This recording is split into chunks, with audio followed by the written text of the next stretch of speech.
सी खुदावंद के जिंदा और बाबरकत नाम में आप सबकी सलामती हो। रोज़ों के अयाम हैं और हमने खुदा के खादमीन से रोज़ों के मतलब बहुत सारे हवालाजात पर कलाम सुना है और खुदा का शुक्र अदा करते हैं कि आबाई बुज़ुर्गों ने हमारे लिए ये दिन मुकर्रर किए और जिस तरह से खुदा यीशु मसीह ने 40 दिनों में मुख्तलिफ आजमाइशों को सह कर जो है उसके बाद अपनी मुनादी का आगाज़ किया है और इसी तरह से ये 40 दिन जो है वो हमारी ज़िंदगी में बड़ी अहमियत रखते हैं, क्योंकि ये 40 दिन जिस तरह से खुदा यीशु मसीह ने मुख्तलिफ किस्म की आजमाइशों पर फतह हासिल की, हमारी ज़िंदगी में भी बहुत सारी आजमाइशें होती हैं जिन पर हम इन 40 दिनों के अंदर फतह पा सकते हैं और इन दिनों में रोज़े रख कर हम खुदा से इल्तिजा कर सकते हैं उन बातों के लिए जो कि हम तर्क करना चाहते हैं, वो बातें जो हम अपनी ज़िंदगी से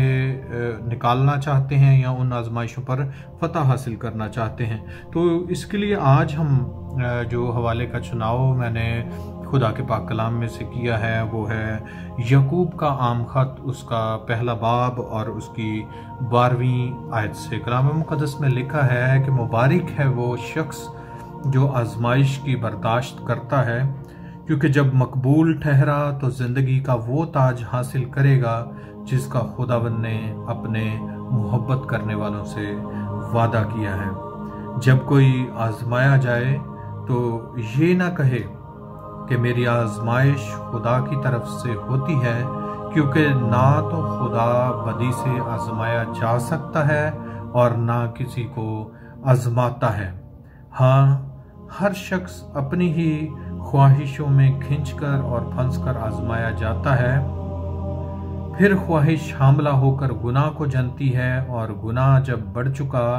तो मौत पैदा करता है। ऐ मेरे प्यारे भाइयों, फरेब ना खाना।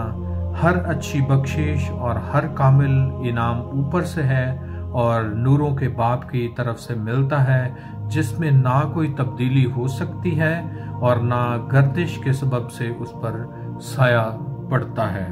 खुदा के पाक कलाम के पढ़े और सुने जाने के वसीला से हमको बरकत मिले। जिस तरह से मैंने जिक्र किया कि हम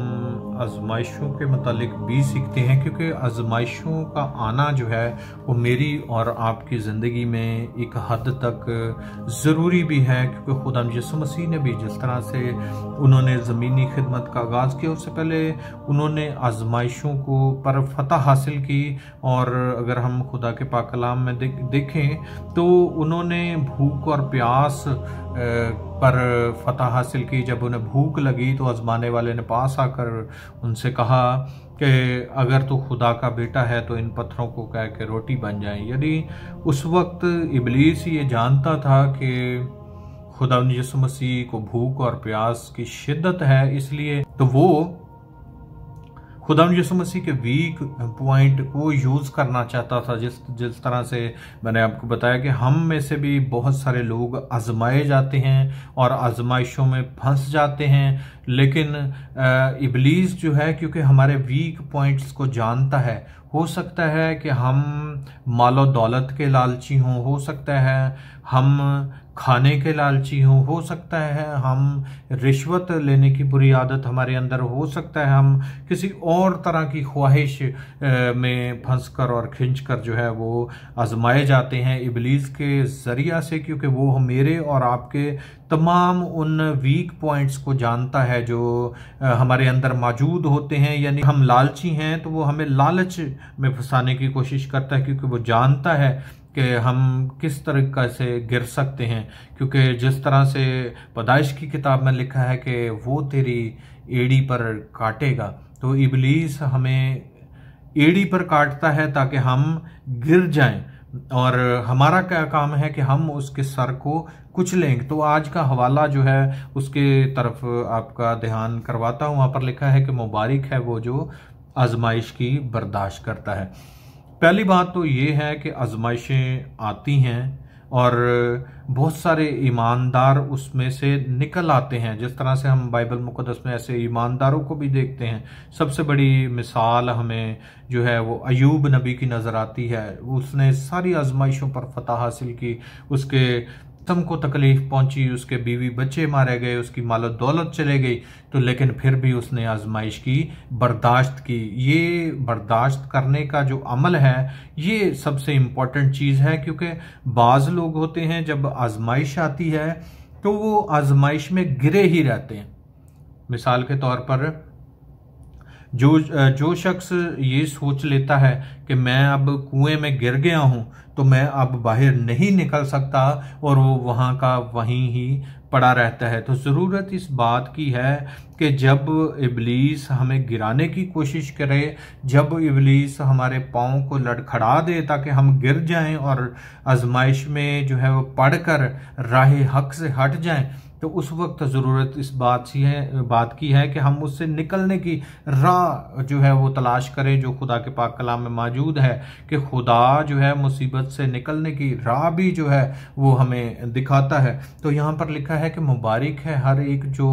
आजमाइश की बर्दाश्त करता है। कभी आपने देखे होंगे कि गोल गोल पत्थर, अगर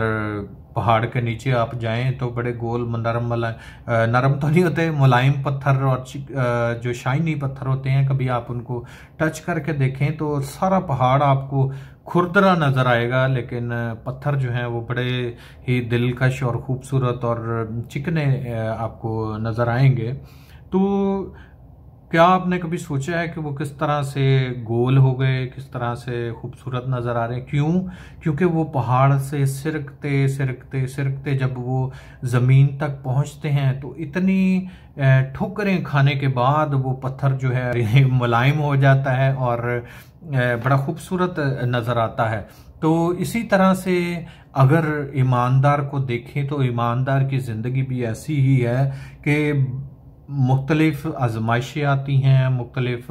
तकलीफ़ें आती हैं, लेकिन जो उससे बाहर निकल जाता है उसके लिए बरकतों का वादा किया गया है। यहाँ पर लिखा है मुबारक वो शख्स है जो आजमाइश की बर्दाश्त करता है। सबसे पहली बात है कि बर्दाश्त कर लें। दूसरी, और उसमें से निकलने की राह देखें कि किस तरह से हम उस आजमाइश से निकल सकते हैं। तो ये रोज़ों के अयाम हमें ये सिखाते हैं कि हम वो तमाम आजमाइशें जिनमें हम फंस चुके हैं उनसे कैसे बाहर निकल सकते हैं। ये अपनी ज़िंदगी पर गौर करने के दिन है कि हम इस आजमाइशों पर फतह हासिल करने के दिन है, और अगर हम इन आजमाइशों पर फतह हासिल कर लेंगे तो खुदा का कलाम कहता है कि मुबारक है हर एक जो आजमाइश की बर्दाश्त करता है, क्योंकि जब मकबूल ठहरा तो जिंदगी का वो ताज हासिल करेगा जिसका खुदावंद ने अपने मोहब्बत करने वालों से वादा किया है। तो आगे लिखा है जब कोई आजमाया जाए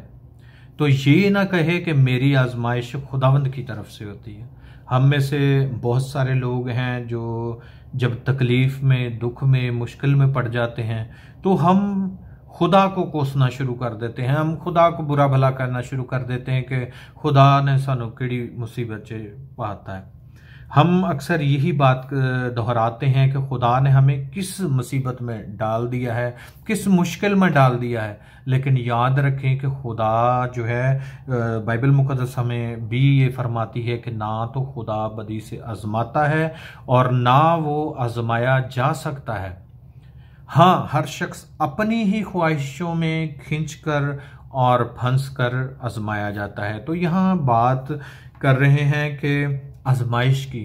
तो हर शख्स अपनी ही ख्वाहिशों में, दूसरा लफ्ज़ जो है वो ख्वाहिश यहाँ पर बयान किया गया कि इंसान की अपनी लस्ट,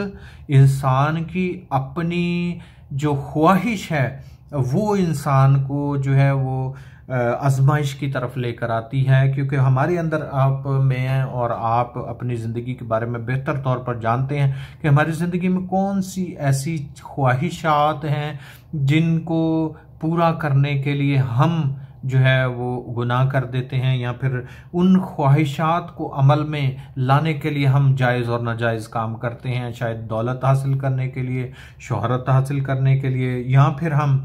जो है वो ऐसे ख्वाहिशों में फंस जाते हैं जिनसे गुनाह सरजद हो सकता है। तो यहाँ पर लिखा है ना तो खुदा बदी से आजमाता है, खुदा इंसान की आजमाइश बदी से कभी नहीं करता। ये बात मत कहें कि खुदा ने हमें किस मुसीबत में डाल दिया। अगर खुदा आजमाता भी है तो वो इंसान को आजमाता, जिस तरह से अब इब्राहिम के बारे में एक मिसाल दूंगा कि इब्राहिम जिस तरह से आजमाया गया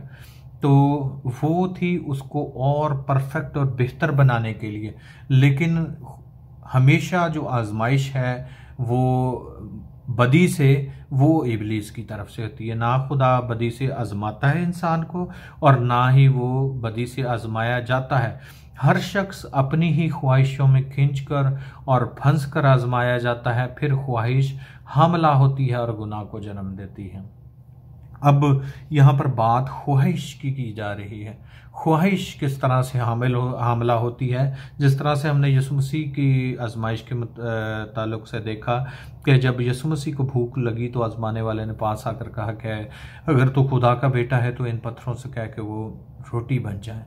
तो इसी तरह से एक भूखे के लिए बिरयानी की प्लेट जो है वो उसे नज़र आए तो उसकी भूख और बढ़ जाती है, या एक प्यासे के लिए जैसे पानी उसके सामने लाया जाए तो उसकी प्यास की शिद्दत जो है वो और बढ़ सकती है, या फिर वो उसके लिए, यानी सबसे मेन चीज़ जो है वो ख्वाहिश है। अब भूखे की ख्वाहिश क्या है? रोटी। और प्यासे की ख्वाहिश क्या है? वो पानी है। तो इसी तरह से हमारी कमज़ोरियों में जो हमारे अंदर जो कमज़ोरियां हैं, जब उसकी ख्वाहिश हमें बिल्कुल सामने नज़र आती है तो फिर हम उसकी तरफ खींचकर, ख्वाहिश की तरफ खींचकर और फंस कर जो है वो इंसान आजमाइश की तरफ जाता है। तो पहली बात हमें याद रखने की ज़रूरत है कि अपनी ख्वाहिशात पर ज़रूर काबू पाएं कि ख्वाहिश जो हमला होती है वो गुनाह को जन्म देती है। तो इंसान उसमें खींचकर और फंस कर आजमाया जाता है। अगर हमें शायद लालच है, या हमें जो है वो पैसे की ज़रूरत है, या फिर हमें और चीज़ों की, ऐसी चीज़ों की, शायद हमें अच्छी ममालिक में जाना है, शायद हमने अच्छी पढ़ाई करनी है, अच्छी नौकरियां हासिल करनी, अगर हमारी अच्छी ख्वाहिश है तो याद रखें, और पहला बाब और उसकी 16वीं आयत में लिखा है कि ए भाइयों फरेब ना खाओ, हर अच्छी बख्शिश और हर कामिल इनाम ऊपर से है और नूरों के बाप की तरफ से मिलता है, जिसमें ना कोई तब्दीली हो सकती है और ना गर्दिश के सबब से उस पर साया पड़ता है। अच्छी बरकतें हासिल करनी हैं, अगर अच्छी हर कामिल इनाम जो है वो खुदा की तरफ से, अगर अच्छी बरकतें हासिल करनी हैं, अच्छी ज़िंदगी गुजारनी है, अच्छी चीज़ें हासिल करनी हैं, मालो दौलत हासिल करनी है, तरक्की करनी है, अच्छी कंट्रीज़ में जाना है, अपने बच्चों को अच्छा पढ़ाना है, तो ये सब कुछ जो है वो खुदावंद की तरफ से है। जो खुदा के साथ चलते हैं ये चीज़ें सारी तो खुदा इनाम में दे देता है। पहले हमें उसकी रास्तबाजी की तलाश करने की ज़रूरत है, ये सारी चीज़ें वो हमें इनाम में अता कर देता है। तो ज़रूरत इस बात की, हम इस बात को समझें कि हमारे अंदर जो ख्वाहिशात हैं वो कौन कौन सी हैं, हम उनको तोड़ें, और ये 40 दिन जो हैं इन ख्वाहिशात पर काबू पाने के दिन हैं। और अपनी ज़िंदगी में देखें कि कोई ऐसी ख्वाहिश तो नहीं, शायद रुतबे की ख्वाहिश, जिस तरह से खुदा यीशु मसीह को इब्लीस ने हैकल के कुंगरे पर खड़े करके उनसे कहा, दुनिया की सारी शान और शौकत उन्हें दिखाई और कहा कि अगर तू मुझे सिजदा कर दे तो ये सारी चीज़ें मैं तुझे इनाम में दे दूँगा। तो क्या ऐसी ख्वाहिश तो नहीं कि हम खुदा से ऊपर जो है वो अपने रुतबे को रख रहे हैं, अपने आप को दूसरों से बड़ा समझ रहे हैं, या हमारी आंखें जो हैं वो माथे पर लगी हुई हैं, या शायद हम मगरूर हैं क्योंकि खुदा ऐसे लोगों को पसंद नहीं करता। तो क्या इस वजह से हम आजमाइश में हैं? क्या रुतबे की वजह से हम इब्लीस से आजमाए जाते हैं? क्या हमें पैसे की या कोई भी आजमाइश हमारी ज़िंदगी में है तो ये दिन है उन आजमाइशों पर फतह हासिल करने के, ये दिन है अपनी ज़िंदगी पर गौर करने के। तो खुदावंद इन दिनों में मुझे और आप को बरकत दे और हमें अपनी अपनी ज़िंदगियों पर गौर करने की तौफीक अता फरमाए, ताकि हम जब इन 40 दिनों से बाहर निकलें, जब हम ईस्टर की तरफ जाएं, तो हम हकीकी तौर पर रोज़ों के मतलब को समझ सकें कि रोज़ों के ये 40 दिन जो थे,